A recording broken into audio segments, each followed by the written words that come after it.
A group of arrogant bikers threatened what they thought was just another struggling farmer in Montana's peaceful valley. They couldn't have made a bigger mistake. What happened next would shake a quiet rural community to its core, expose the hidden wounds of America's warriors, and teach the notorious Black Creek Riders an unforgettable lesson. The deadliest predators are often the ones that blend perfectly into their environment. The morning mist hung low over Thunder Creek Valley as James Cooper walked the perimeter of his wheat fields, his practiced eyes scanning the growing crops. At 52, his tall frame still carried the lean muscle of his military days, though nowadays he wore worn jeans and flannel shirts instead of combat fatigues. 23 years of Special Forces operations had taught him to notice details others might miss, like the fresh tire tracks cutting through his eastern field or the broken fence post that definitely hadn't been there yesterday. The summer sun was just beginning to burn off the morning haze as Cooper's neighbor, Tom Mitchell, pulled up in his battered pickup truck. The elderly farmer had been like a father figure to Cooper since he'd bought the struggling ranch 3 years ago, helping him learn the intricacies of farming that no amount of military training could prepare him for. "Morning, Coop," Tom called, out his weathered face creased with concern. "Saw some bikes headed your way last night, Black Creek boys. Thought you should know they've been causing trouble up and down the valley, trying to pressure folks into selling their water rights." Cooper nodded, his expression neutral. He'd heard about the Black Creek Riders, a motorcycle gang that had moved into the area recently, throwing their weight around, trying to control the valley's precious water resources. 3 farms had already sold out under mysterious circumstances. "Appreciate the heads up, Tom," Cooper replied, his voice carrying the quiet authority that had once commanded elite teams through the world's deadliest conflicts. "But I can handle a few bikers." Tom shifted uncomfortably in his truck seat. "These aren't your typical troublemakers, Coop. They're organized, methodical, military-trained, some folks say, been picking off farms one by one. Sheriff's afraid to touch them." Cooper's mind automatically catalogued the information, old habits surfacing. Military-trained meant predictable tactics, exploitable weaknesses, but he pushed those thoughts aside. He'd left that life behind, found peace in the rhythms of farming, in coaxing life from the soil instead of dealing death in far-off lands.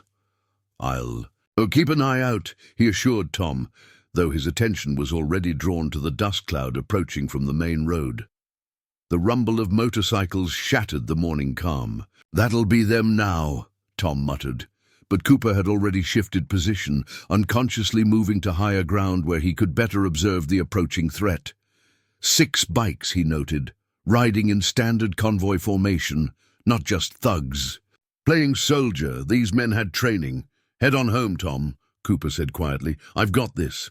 The elderly farmer hesitated, clearly torn between concern for his friend and self-preservation. "You sure? I can call the sheriff." "I'm sure." Cooper's tone was gentle but firm, the same one he'd used countless times to command special forces. Teams in crisis situations. Tom nodded reluctantly and started his truck, pulling away just as the motorcycles roared onto Cooper's property. The bikers circled the farmhouse in a practiced maneuver before cutting their engines. Their leader, a muscular man with a graying beard and a leather vest bearing the name Stone, dismounted first. His movements were precise, tactical. "Army Rangers," Cooper assessed automatically.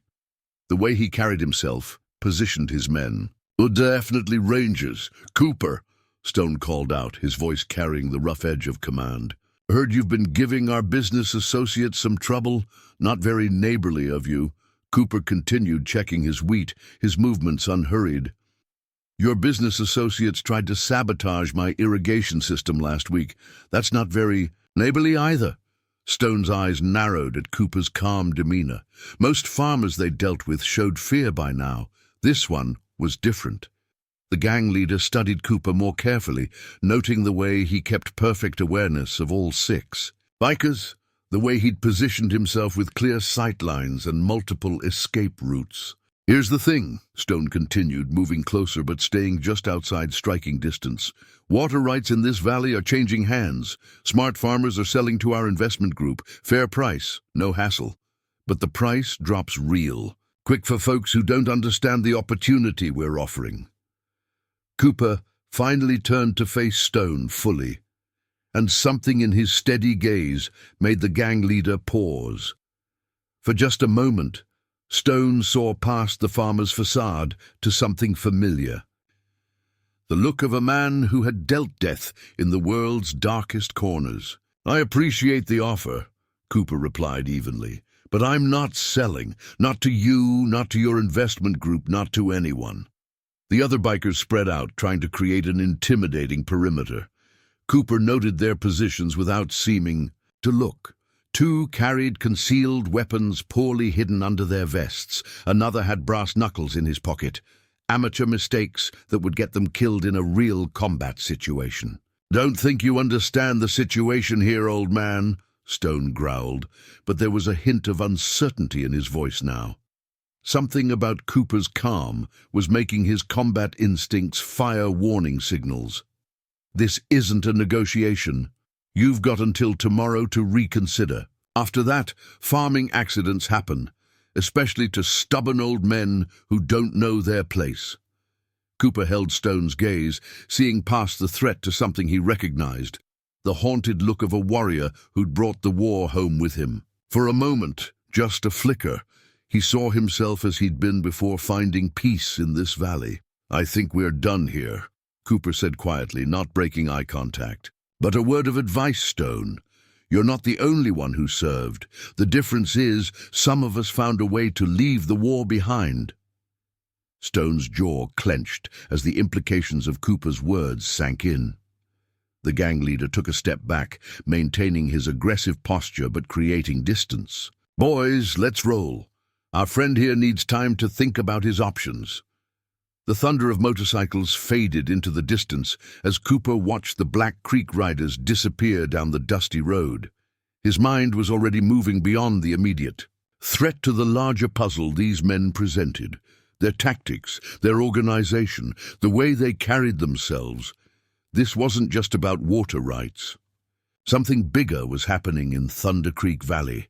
Emma Martinez's pickup truck appeared on the horizon, right on schedule.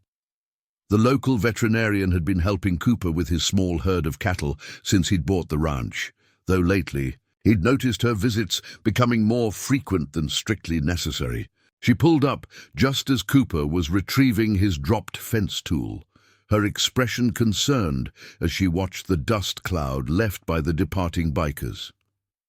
"Trouble?" she asked, grabbing her medical bag from the truck. Emma had served as a combat medic in Afghanistan before becoming a vet, and Cooper could see her automatically scanning him for signs of injury. Another habit the war had ingrained in them both. "Just a friendly business discussion," Cooper replied, though his eyes remained on the road where the bikers had vanished. "How's the Miller's farm doing?" Emma's face darkened. "Not good. David Miller's in the hospital. They're saying it was a tractor accident, but—" She trailed off, her meaning clear. The Millers had been the last family to refuse the Black Creek riders' offers. Cooper's jaw tightened. David Miller was a good man, a third-generation farmer who'd helped half the valley's families through tough times. "What kind of injuries?" "The kind that come from a beating, not a tractor," Emma said quietly. "Broken ribs, concussion, defensive, wounds on his arms. But he won't talk to the sheriff, says he doesn't remember what happened." Cooper nodded grimly. Fear was a powerful weapon, one these men wielded expertly. His phone buzzed, a number he hadn't used in years, one connected to his past life. He let it go to voicemail. "Your fence is down in 3 places, Emma noted, changing the subject as she set up her medical supplies to check on a pregnant heifer. "And those tire tracks through your wheat field look fresh." "They're sending a message," Cooper replied, watching her work. Her movements were precise, efficient, the same way she'd probably treated wounded soldiers under fire.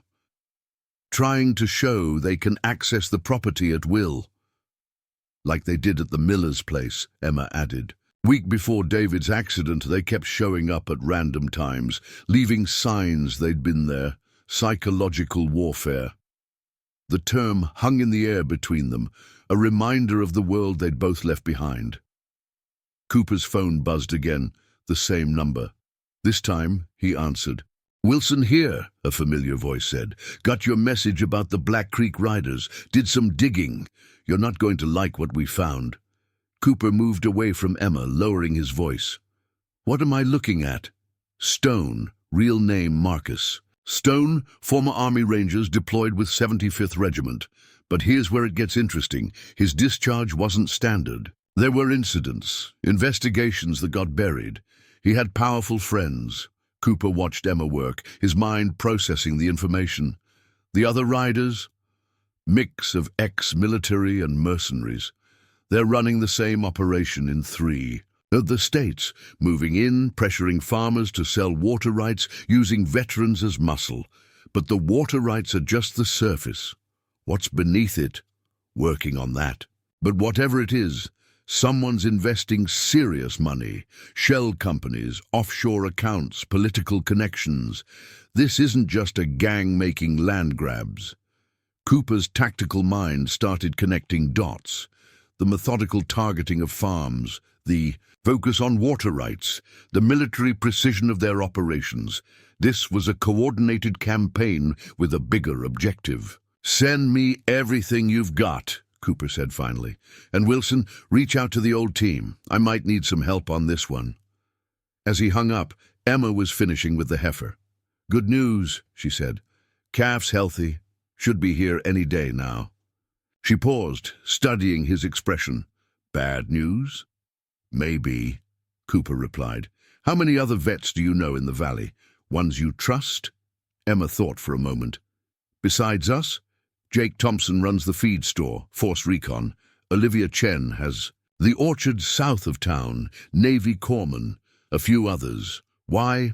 Because I think the Black Creek Riders are about to make their real move, and we need to be ready." Emma's expression hardened. "They're going to come after you like they did David." "Probably," Cooper agreed, "but I'm not David.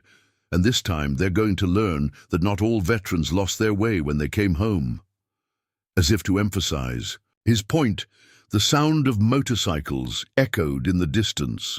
Not the Black Creek Riders this time, but a reminder that time was running out.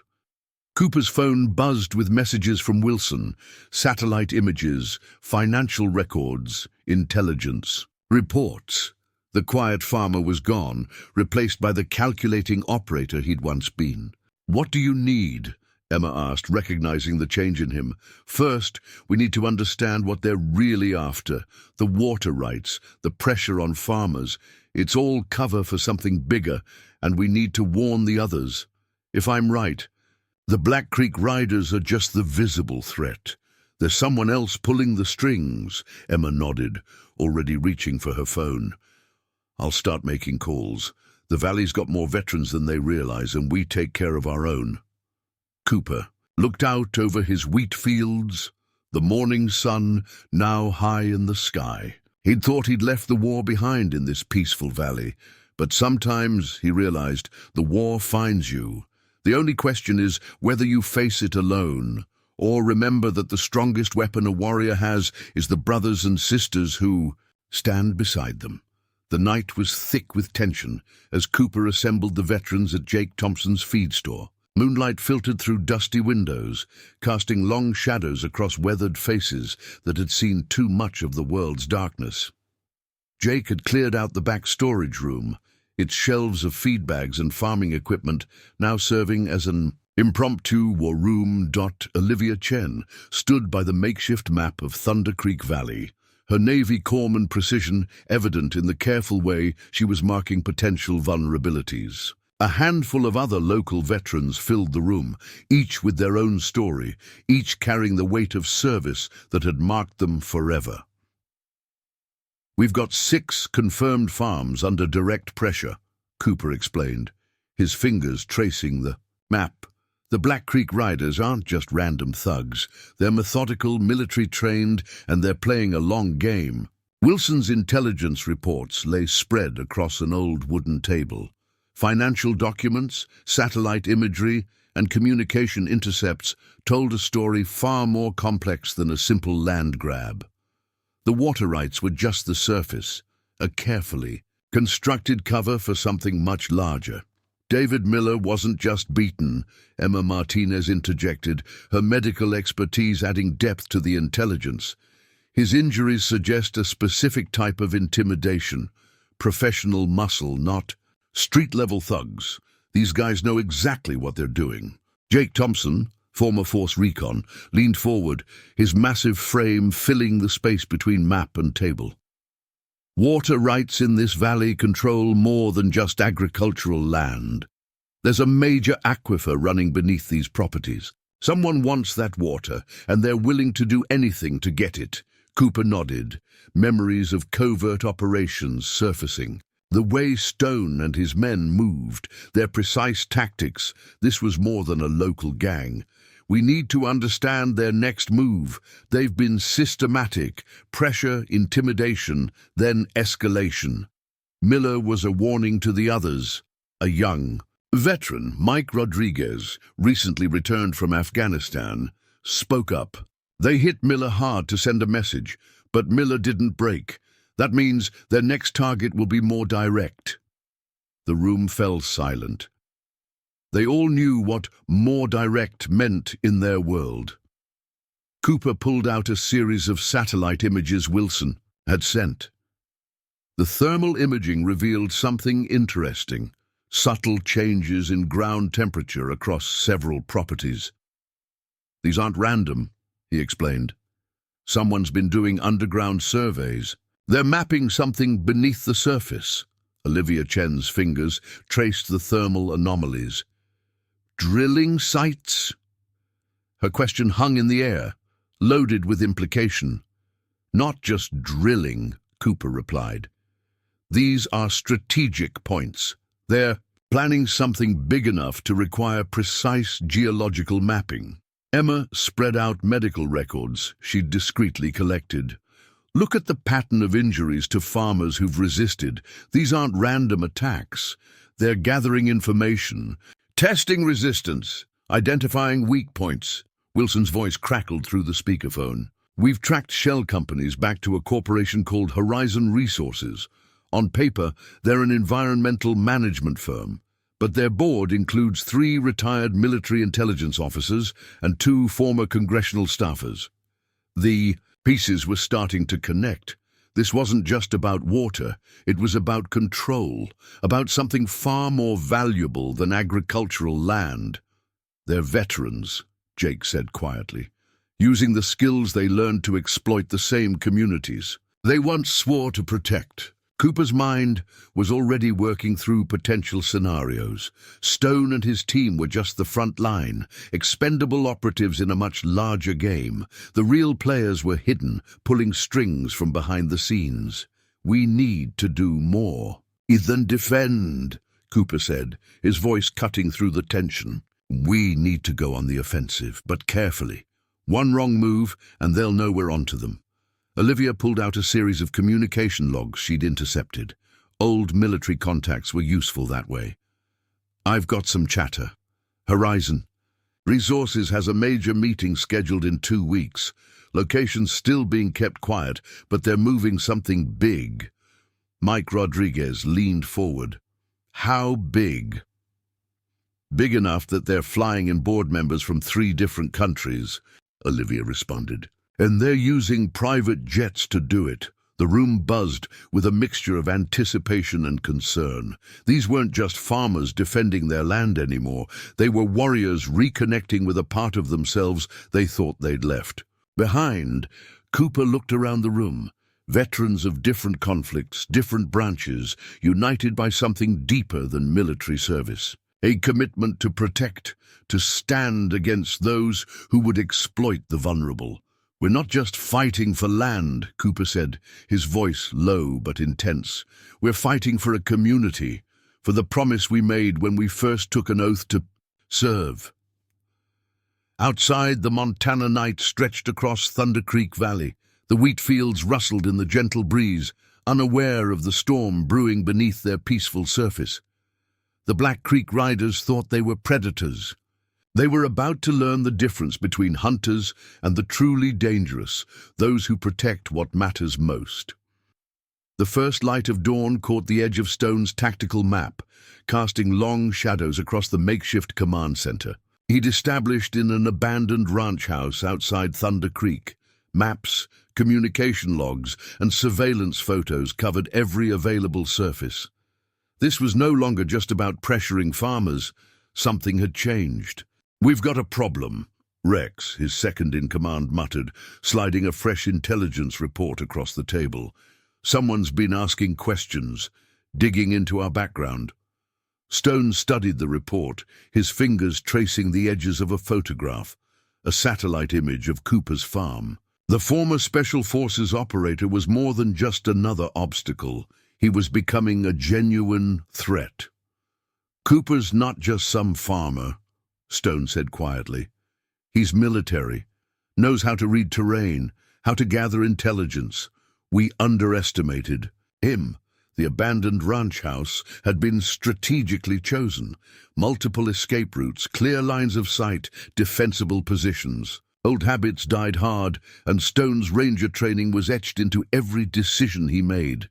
But something was different about this operation. The pressure from his higher-ups had intensified. The timeline was accelerating. A secure phone buzzed. The number was encrypted, coming from a contact high up in Horizon Resources. Stone listened, his expression unchanging. "We're moving up the timeline," the voice said. "Cooper and the other veterans are starting to connect dots. We need to neutralize the threat before they can organize." Stone disconnected and turned to Rex. "Prepare a team. We're going to send a message." The message would be clear. No more subtle intimidation, no more careful pressure. They were going to strike directly, 50 miles away. In a nondescript office building in Helena, a different kind of meeting was taking place. Corporate executives from Horizon Resources gathered around a massive conference table, holographic, maps of Thunder Creek Valley displayed between them. "The aquifer is worth more than all the surrounding farmland combined," a woman in an expensive suit explained. Her name was Elizabeth Reardon, former Department of Defense strategic planner. "Water is the new oil, and this valley sits on the largest uncontested water reserve in the northwestern United States." The board members listened intently. These weren't just local businessmen. They were former military intelligence, retired congressional staffers, international investors who understood the true value of strategic resources. "The farmers are just the first obstacle," another board member noted. "Once we control the water rights, we control everything: agriculture, future development, even population migration." Elizabeth's presentation showed geological surveys, water, flow charts, projected climate change models. Each slide made the valley's strategic importance more apparent. This wasn't about money. This was about control. "The veterans are our primary concern," she continued. "Cooper and his network are more organized than we anticipated. We need a solution that eliminates them as a potential resistance group." Back at Cooper's farm, Emma Martinez was reviewing the medical data she'd collected. Patterns were emerging. Subtle health issues among farmers who had been pressured, unusual medical records that suggested coordinated harassment. "This isn't random," she told Cooper as they pored over the documents. "These farmers are being systematically targeted. Not just their land, but their ability to resist." Cooper studied the medical records, his military intelligence training kicking in. Psychological warfare, wearing them down before the actual confrontation. Wilson's encrypted messages continued to flow in. Each piece of intelligence revealed more about Horizon Resources' complex network. Shell companies, offshore accounts, political connections that stretched across multiple states. "They're not just after water," Wilson explained during their secure call. They're creating a model. If this works in Thunder Creek, they'll replicate it across other resource-rich regions. The phone call was interrupted by the distant sound of motorcycles. Cooper's instincts immediately went on high alert. Emma was already moving, checking the security cameras they'd strategically placed around the property. 6 bikes, she reported. Black Creek riders. But something's different about their approach. Cooper grabbed his secured communication device, sending out a quick alert to the network of veterans they'd assembled. This wasn't going to be a simple intimidation attempt. Outside, the Montana landscape seemed to hold its breath.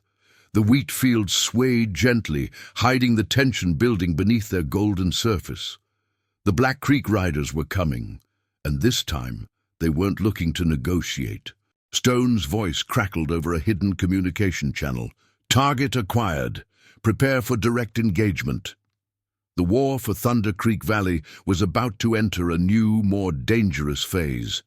And nobody, not the farmers, not the veterans, not Horizon Resources, knew exactly what would happen next.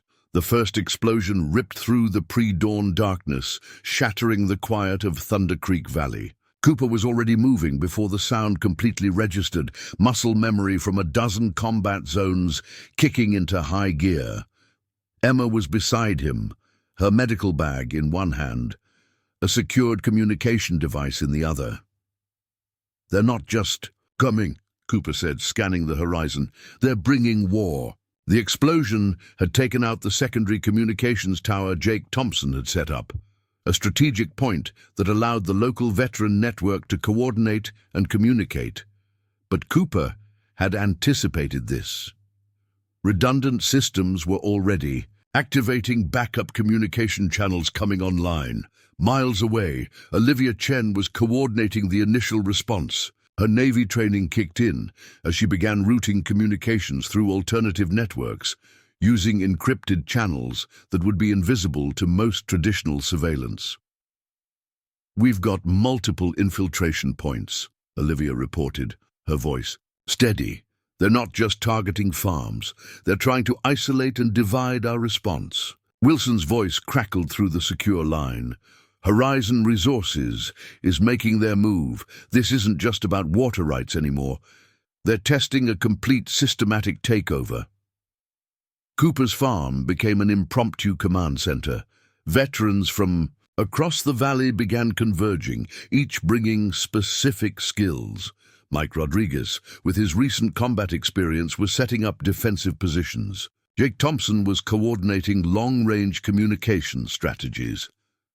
The first wave of Black Creek riders approached from 3 different directions, but they weren't prepared for a united veteran response.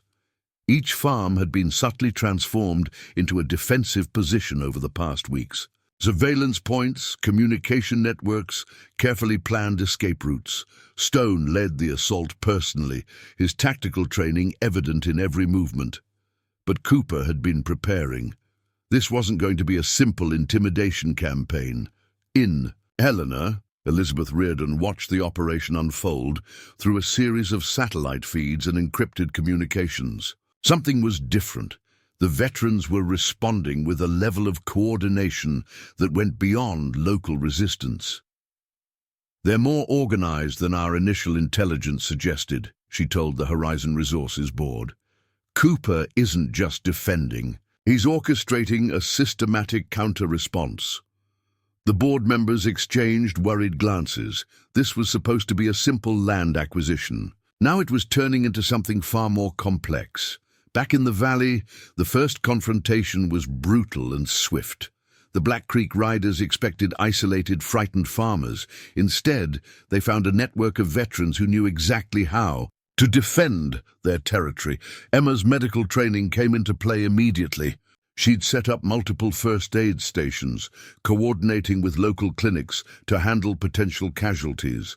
But more importantly, she was collecting evidence, documenting every aspect of the attack. They're using specific intimidation tactics, she told Cooper as they monitored the developing situation, designed to create maximum psychological pressure. Cooper studied the assault patterns. These weren't random attacks. Each movement was calculated, designed to probe defenses, to understand the veterans' response capabilities. They're gathering intelligence, Cooper realized. This entire assault is a reconnaissance mission. The sound of helicopters added a new dimension to the conflict. Private security contractors, almost certainly connected to Horizon Resources, began to appear on the periphery of the valley. This was escalating beyond a local land dispute. Olivia Chen's communication interceptions revealed something even more disturbing. The water rights were just the beginning. Horizon Resources had identified the Thunder Creek Valley as a strategic point for a much larger infrastructure project. It's not just about water, Olivia reported. They're planning something that involves major infrastructure changes, potentially affecting multiple states. As the day progressed, the conflict transformed. What had started as a local land dispute was becoming something far more significant. The veterans of Thunder Creek Valley were no longer just defending their farms. They were uncovering a potential national-level conspiracy. Stone found himself facing a level of resistance he hadn't anticipated. Each veteran brought unique skills: intelligence gathering, tactical planning, communication expertise. They weren't fighting as individuals. They were fighting as a unified network. By sunset, the initial assault had been contained, but everyone knew this was just the beginning. The Black Creek Riders had been pushed back, but Horizon Resources would not give up easily. Cooper stood on the ridge overlooking his farm, watching the last light fade from the Montana sky. The wheat fields bore witness to a day that had changed everything. This was no longer just about land or water rights. This was about something much bigger, and the fight was just beginning. The federal investigation arrived quietly, almost imperceptibly. 2 weeks after the assault on Thunder Creek Valley, a team of investigators from multiple agencies began piecing together the complex puzzle that Horizon Resources had tried so desperately to keep hidden. Cooper sat across from Special Agent Karen Rodriguez in the local sheriff's office. Her credentials were impeccable. A veteran herself with a decade of experience investigating corporate malfeasance. The walls were lined with maps, communication logs, and the evidence carefully collected by the valley's veterans. "This goes deeper than water rights," Rodriguez said, spreading out a series of classified documents. Financial trails stretched across multiple states, connecting Horizon Resources to a network of shell companies, political action committees, and offshore accounts. Wilson had been working overtime, his old intelligence contacts providing crucial pieces of the puzzle. The water rights were just the visible tip of a much larger iceberg. Horizon Resources was part of a broader strategy to control critical infrastructure resources across the western United States. They've been systematic, Cooper explained, pointing to a series of geological surveys. This isn't just about Thunder Creek Valley, it's a model they've been developing. Identify resource-rich areas, apply pressure to local landowners, create infrastructure for long-term control. The investigation revealed a shocking network. Former military intelligence officers, retired congressional staffers, and private sector executives had been working together for years. Their goal wasn't simply corporate profit, it was a fundamental restructuring of how critical resources would be managed. Elizabeth Reardon was brought in for questioning. Her calm demeanor betrayed years of high-level government experience. But the evidence was overwhelming. Intercepted communications, financial records, satellite imagery, each piece told part of a complex story of systematic land acquisition and resource control. Stone and the Black Creek Riders were just the tip of the spear. They had been carefully selected, trained, and deployed as a pressure tactic. Military veterans turned into corporate muscle, exploiting the very skills they'd learned in service. Emma Martinez's medical research played a crucial role. She had documented the systematic health impacts on farmers who had been pressured, revealing a calculated strategy of psychological and physical intimidation. They weren't just trying to buy land, Emma testified. They were attempting to break the spirit of entire communities. The veterans of Thunder Creek Valley had become more than just local landowners. They were now key witnesses in a federal investigation that would reshape understanding of corporate resource acquisition. Olivia Chen's communication interception work provided critical evidence. She had meticulously documented the communication networks, showing how Horizon Resources had been planning this strategy for years. This was never about a single valley, Olivia explained during her testimony. This was a pilot program. If successful here, they plan to replicate this model across multiple resource-rich regions in the United States. The investigation spread beyond Thunder Creek. Similar tactics were uncovered in other agricultural regions: carefully orchestrated pressure campaigns, strategic land acquisitions, manipulation of local resources. Jake Thompson's expertise in geological mapping proved crucial. The aquifer beneath Thunder Creek Valley was part of a much larger water system that could potentially provide water to multiple states. Horizon Resources had identified it as a critical strategic resource. Mike Rodriguez, with his recent combat experience, helped document the tactical approaches used by the Black Creek Riders. Their methods were straight out of military counterinsurgency playbooks, designed to create maximum psychological pressure with minimal direct confrontation. As the investigation progressed, the true scope of Horizon Resources' plan became clear. This wasn't just a corporate land grab. It was a systematic attempt to control critical infrastructure resources, using a combination of legal manipulation, psychological pressure, and strategic violence. Cooper found himself at the center of a national investigation. The quiet farmer he'd become was now a key witness in a case that would have far-reaching implications. "We didn't just save our farms," he told the assembled veterans in a quiet meeting. "We uncovered something much bigger. The federal investigation would take months, perhaps years, to completely unravel. But the veterans of Thunder Creek Valley had done something remarkable. They had stood together, used their training and skills, and exposed a conspiracy that went far beyond their local community. Horizon Resources would face multiple investigations. Senior executives would be indicted. The Black Creek Riders would be dismantled. But more importantly, a precedent had been set. Communities could fight back. Veterans could use their skills to protect, not to exploit. The water, the land, the resources. They belonged to the people who worked them, who lived on them, who understood their true value. As the sun set on Thunder Creek Valley, the wheat fields swayed gently. The land had been saved.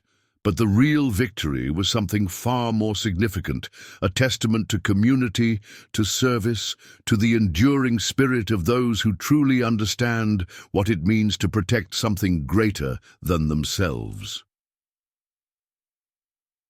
2 years after the Horizon Resources investigation, Thunder Creek Valley had transformed. The landscape remained the same: rolling wheat fields, distant mountains, the quiet rhythm of rural life. But everything underneath had changed. Cooper stood on the porch of his farmhouse, watching a group of veterans working together to install a new community water management system. What had begun as a defensive action had evolved into something much more profound. A model of community resilience that was now being studied by universities and government agencies across the country. The federal investigations had uncovered a web of corporate manipulation that extended far beyond Horizon Resources. Multiple corporations were now under scrutiny, their tactics of resource control exposed and dismantled. But for the veterans of Thunder Creek, the real victory was local and personal. Tom Mitchell's grandson was now managing an expanded farm, part of a new cooperative that had been established in the wake of the investigation. The water rights they had fought to protect were now managed collectively, with transparency and community input that would have been unimaginable 2 years ago. Emma Martinez had expanded her veterinary practice into a broader community health initiative. Her research into the psychological and physical impacts of corporate intimidation had become a groundbreaking study, helping other rural communities understand and resist similar tactics. Olivia Chen had been recruited by a government task force dedicated to protecting critical infrastructure resources. Her expertise in communication interception and strategic analysis was now being used to identify and prevent similar corporate land grabs across the country. Jake Thompson's feed store had become more than just a local business. It was now a hub for veteran support, agricultural innovation, and community organization. Regular workshops taught local farmers about their rights, about technological innovations in agriculture, about community resilience. Mike Rodriguez had started a veteran support program that was gaining national attention. It wasn't just about providing services to veterans, it was about helping them find purpose, about channeling their skills into community building and local economic development. Stone, the former leader of the Black Creek Riders, was serving a significant prison sentence, but the investigation had revealed something more complex about his story. He had been a tool, carefully manipulated by Horizon Resources, a veteran, exploited by a system that saw him as nothing more than a weapon to be deployed. During his trial, Stone had become an unexpected whistleblower. His testimony had exposed deeper networks of corporate manipulation, revealing how veterans were being systematically targeted and used as instruments of corporate strategy. Cooper received a call from Wilson, his old intelligence contact. The networks they had exposed were being systematically dismantled, but new challenges were emerging. "It's not over," Wilson warned. Horizon Resources was just one head of a much larger hydra. The strategies are evolving, becoming more sophisticated. The community Cooper had helped build was now a model of resistance. They had created something more than just a defense against corporate overreach. They had created a new way of thinking, about community, about resources, about collective action. Elizabeth Reardon, once the mastermind behind Horizon Resources, was facing multiple federal investigations. Her network of political and corporate connections had been systematically exposed and dismantled, but she remained unbroken, already planning her next moves. The federal investigation had revealed a disturbing pattern. Corporations were increasingly viewing rural communities as resources to be extracted, with little regard for the human lives and generations of work embedded in the land. Cooper's farm had become more than just an agricultural operation. It was now a training ground, a place where veterans learned to channel their skills into community building. They taught sustainable farming techniques, explored innovative water management strategies, created networks of mutual support. The water management system they had installed was revolutionary. Using a combination of advanced sensor technology and community-driven decision-making, they had created a model that could be replicated in water-stressed regions across the country. Emma's medical research had revealed the deep psychological impacts of corporate intimidation. The veterans of Thunder Creek were not just recovering, they were thriving. They had transformed their trauma into a powerful force for community rebuilding. Olivia Chen's communication networks continued to evolve. What had started as a local, defensive strategy was now a sophisticated system of community information sharing, capable of quickly identifying and responding to potential threats. The federal government had begun to take notice. Legislation was being proposed that would provide stronger protections for rural communities, inspired directly by the Thunder Creek Valley model of resistance and community organization. Cooper knew the battle was far from over.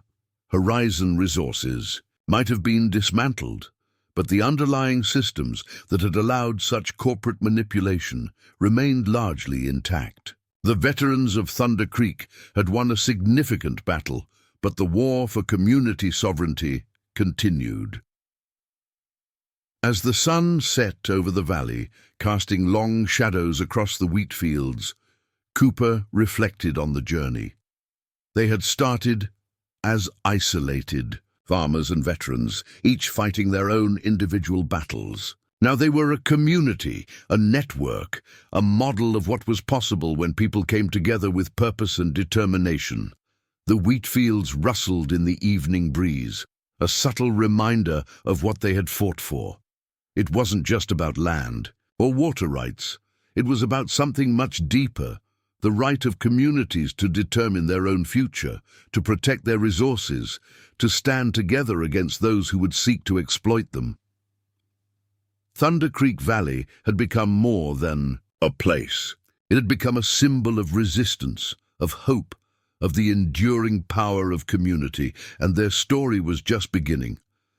The National Conference on Rural Resource Protection was unlike any gathering Thunder Creek Valley had seen before. Held in a massive convention center in Denver, it brought together veterans, farmers, community organizers, and policymakers from across the country.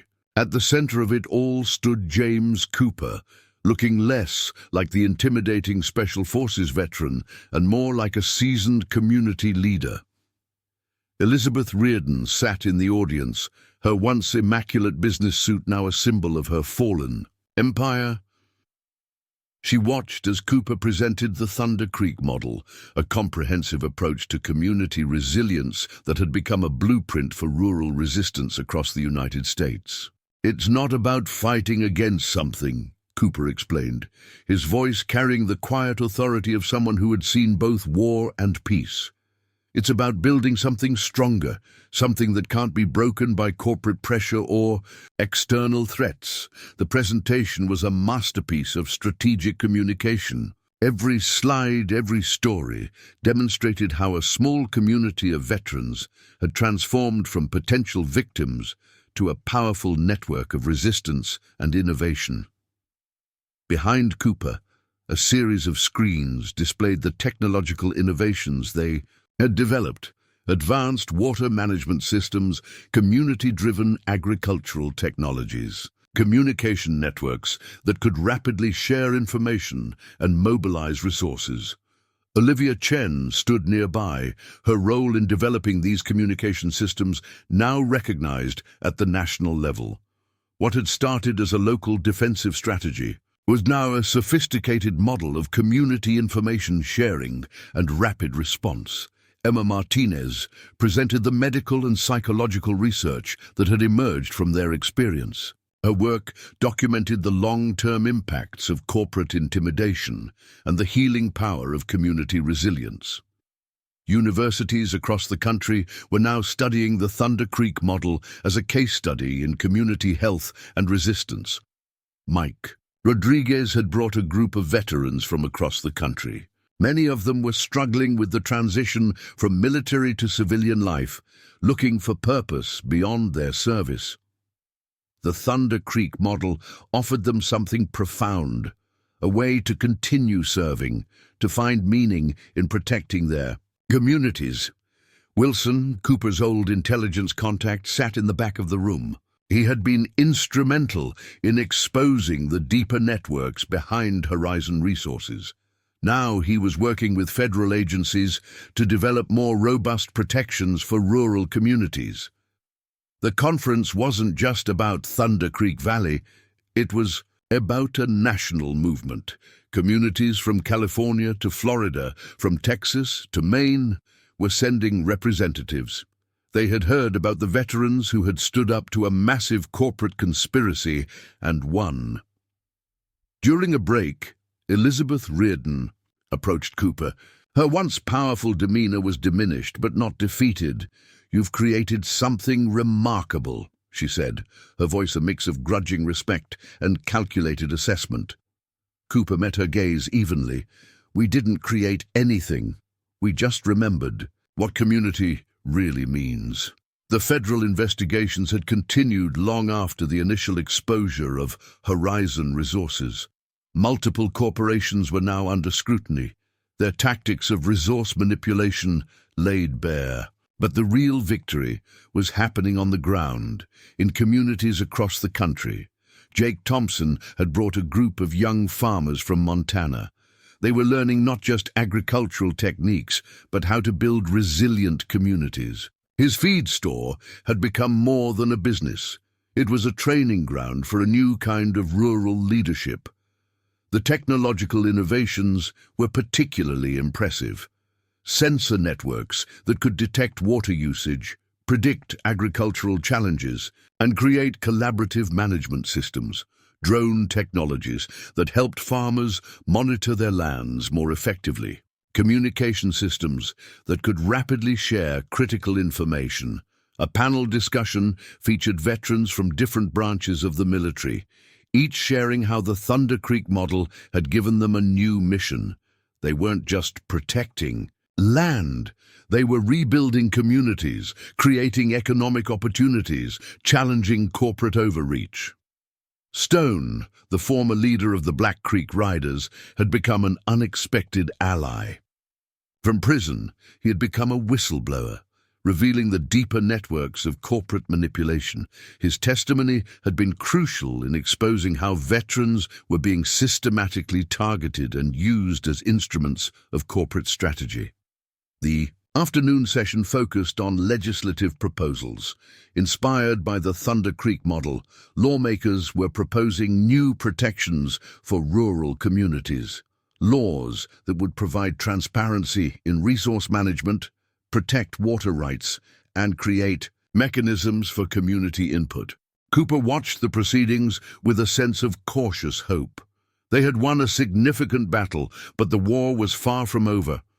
Corporate interests were always evolving, always looking for new ways to exploit communities. As the day progressed, the real power of the Thunder Creek model became clear. It wasn't just about resistance. It was about creating a new way of thinking about community, about resources, about collective action. Young veterans found new purpose. Farmers discovered new technologies. Communities learned how to protect themselves. What had started as a local conflict in a small Montana valley had become a national movement. During the closing session, Cooper stood at the podium. Behind him, images of Thunder Creek Valley played. Wheat fields swaying, veterans working together, a community rebuilt and reimagined. "We are not victims," he said, his voice carrying to every corner of the massive convention center. "We are not just survivors. We are builders. We are creators. And we are just getting started." The applause was thunderous. But for Cooper, the real victory wasn't in this conference hall. It was back in Thunder Creek Valley, where a community had discovered its true strength. As the sun set on Denver, casting long shadows across the conference center, a new chapter was beginning. The story of Thunder Creek Valley was no longer just a local tale. It had become a national inspiration, a testament to what's possible when a community stands together. 5 years after the Horizon Resources investigation, the landscape of rural America had fundamentally changed. The Thunder Creek model had spread like wildfire, transforming how communities approached resource management, corporate resistance, and collective action. Cooper's farm had become more than just an agricultural operation. It was now a national training center, a place where veterans, farmers, community organizers, and technological innovators converged to learn and share knowledge. The complex network of buildings, research facilities, and training grounds stood as a testament to what could be accomplished when communities worked together. Olivia Chen's communication technologies had evolved into a sophisticated national network. What had begun as a local system for sharing information had become a critical infrastructure for rural communities across the United States. Early warning systems for corporate threats, resource management platforms, and community coordination. Tools were now standard in hundreds of rural counties. Emma Martinez had expanded her work far beyond medical research. Her holistic approach to community health, addressing both physical and psychological impacts of corporate exploitation, was now being taught in medical schools across the country. She had created a comprehensive framework for understanding and healing the long-term impacts of systemic community pressure. Jake Thompson's feed store had transformed into a national agricultural innovation center. Young farmers from across the country came to learn sustainable farming techniques, advanced resource management, and community organizing strategies. The center was part educational facility, part technological incubator, part community hub. Mike Rodriguez's Veteran Support Program had become a national model for post-service community integration. Veterans were no longer seen as potential victims or mere assets to be exploited. They were recognized as critical community builders, bringing unique skills and perspectives to rural revitalization efforts. The federal legislative landscape had changed dramatically. New laws provided unprecedented protections for rural communities. Corporate resource acquisition was now subject to rigorous community input processes. Transparency requirements made it nearly impossible for companies to conduct the kind of systematic manipulation that Horizon Resources had attempted. Wilson continued his work, now heading a federal task force dedicated to protecting critical community resources. The networks of corporate exploitation they had uncovered were being systematically dismantled, with new oversight mechanisms constantly being developed. Elizabeth Reardon, though professionally disgraced, had not disappeared. From the margins, she continued to analyze and adapt, watching the new systems of community resistance with a calculating eye. Her network might have been broken, but her strategic mind remained sharp. The technology developed in Thunder Creek Valley had become a global model. Delegations from countries facing similar challenges of resource manipulation came to study their approach. It was more than just a technological solution. It was a comprehensive model of community resilience. On a crisp autumn morning, Cooper received an unexpected visitor. Stone, now released from prison, stood at the farm's entrance. Their relationship was complex, part adversary, part reluctant ally, bound by a shared understanding of systemic manipulation. "I've been working with community organizations," Stone explained, "helping veterans understand how they've been used as tools by corporate interests." Cooper studied him carefully. Stone was different now, humbled but not broken. His experiences had transformed him from a corporate enforcer to a vocal critic of the systems that had manipulated him. The morning meeting expanded. Veterans from across the country gathered at the farm, sharing stories, strategies, and continued resistance. What had once been a local conflict had become a national movement of community empowerment. A new generation of veterans was emerging, not defined by their military service, but by their commitment to community building. They brought technological skills, strategic thinking, and a deep understanding of systemic challenges. Olivia Chen's latest project was particularly exciting. A comprehensive digital platform that allowed rural communities to share resources, track corporate activities, and coordinate rapid responses to potential threats. It was more than just a communication tool. It was a new form of community infrastructure. Emma Martinez presented groundbreaking research on the long-term impacts of community resilience. Her work showed how collective action could heal not just economic wounds, but deep psychological traumas caused by systematic exploitation. The agricultural innovations were particularly impressive. Drought-resistant crops developed through community-driven research, water management systems that could transform entire regional ecosystems, sustainable farming techniques that challenged traditional industrial agricultural models. Jake Thompson. He brought a group of young farmers who represented the future of agricultural innovation.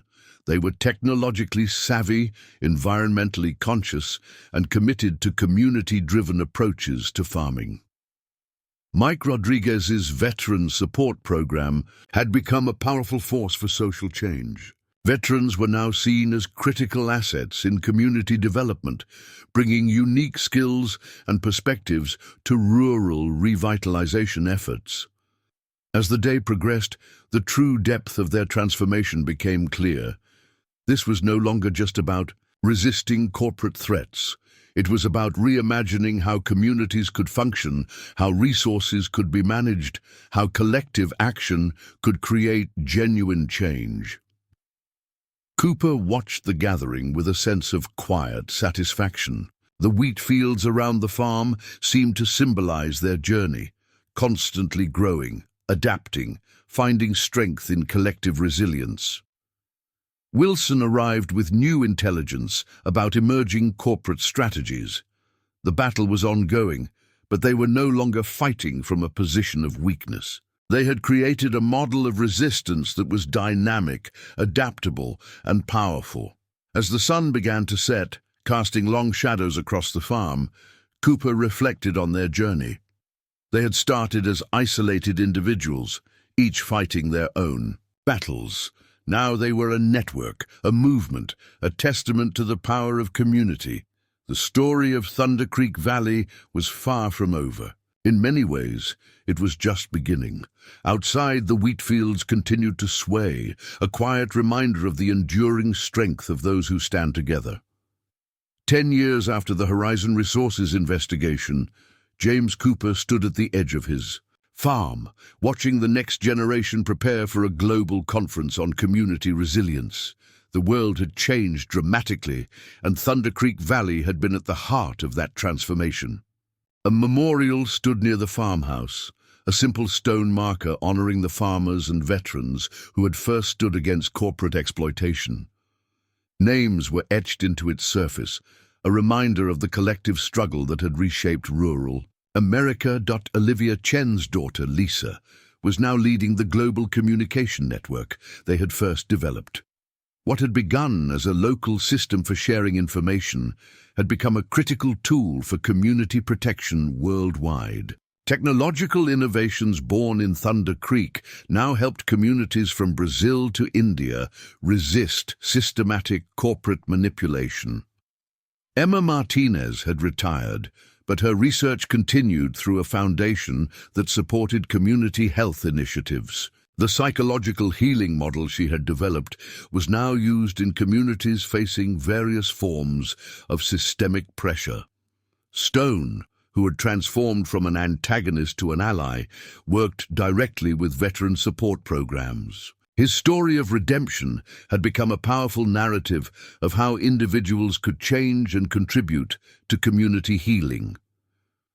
Cooper watched as a group of international delegates arrived, farmers, technologists, community leaders from 6 continents. They were here to study the Thunder Creek model, to understand how a small community in Montana had sparked a global movement of resistance and renewal.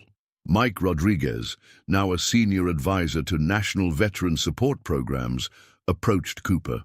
"It's hard to believe how far we've come," he said, looking out over the fields that had been the starting point of their journey. The farm was more than an agricultural center now. It was a living museum of community resilience, a training ground for a new approach to resource management, community building, and social innovation. Wilson, now retired but still sharp, joined them. "We never just stopped a corporate takeover," he reflected. "We created an entirely new way of thinking about community." As the sun began to set, casting golden light across the wheat fields, Cooper thought about the journey. They had started as isolated individuals, veterans, farmers, community members, fighting what seemed like an impossible battle. Now they were a global network, a movement that had fundamentally changed how communities understood their own. In power, the wheat swayed gently, a reminder of the land they had fought to protect. But it was more than just land now. It was a symbol of resilience, of collective action, of the enduring human spirit. "We're not done," Cooper said quietly to Rodriguez. "And Wilson, the work continues." And in that moment, looking out over the farm that had become so much more than a piece of land, Cooper knew their story was far from over. It was just beginning. Here's a subscription invitation in the style of a storytelling podcast outro. If you've been captivated by the story of Thunder Creek Valley, of veterans, farmers, and community members who stood up against corporate exploitation and changed the world, then you won't want to miss what comes next. Subscribe to our channel to hear more stories of resilience, hope, and the extraordinary power of ordinary people coming together. Hit that subscribe button, share this story with someone who needs to hear about true community strength, and stay tuned for more incredible narratives that prove how a few determined individuals can transform the world around them. From the wheat fields of Montana to the global stage, the fight continues, and you'll want to be part of it. Subscribe now, and let the story of Thunder Creek Valley inspire you to see the hero in your own community.